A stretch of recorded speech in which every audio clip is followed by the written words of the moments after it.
সংবিধান সংশোধনী বিল উত্থাপনকে কেন্দ্র করে উত্তপ্ত ভারতের রাজনীতি। বুধবার লোকসভায় কেন্দ্রীয় স্বরাষ্ট্রমন্ত্রী অমিত শাহ একটি বিল উপস্থাপন করেন। এতে বলা হয়, গুরুতর অপরাধে অভিযুক্ত হয়ে অন্তত ৩০ দিনের জন্য জেলে থাকলে প্রধানমন্ত্রী, মুখ্যমন্ত্রী বা অন্য কোনো মন্ত্রীকে পদ হারাতে হবে। সরকারের দাবি, প্রশাসনকে দুর্নীতিমুক্ত করা এবং জনগণের আস্থা বজায় রাখাই এর মূল লক্ষ্য। তবে সরকারি এমন পদক্ষেপের কড়া সমালোচনা করছে বিরোধী দলগুলো।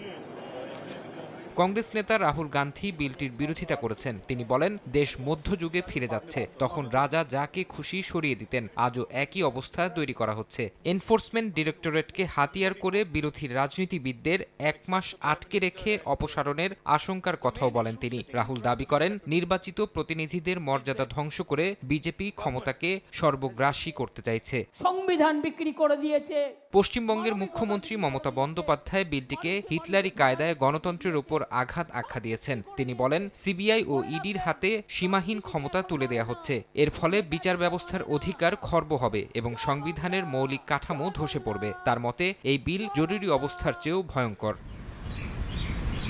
এই বিল দুর্নীতির বিরুদ্ধে শক্ত বার্তা নাকি বিরোধী দমন অভিযানের নতুন অস্ত্র, তা নিয়ে সরগরম ভারতের রাজনৈতিক মহল। বিশ্লেষকরা বলছেন, এটি একদিকে শাসকের ভাবমূর্তি সাদা রাখার প্রচেষ্টা, অন্যদিকে বিরোধীদের ভীত করার ক্ষেত্র তৈরি করা হচ্ছে। ফারহাদ চৌধুরী, সময় সংবাদ।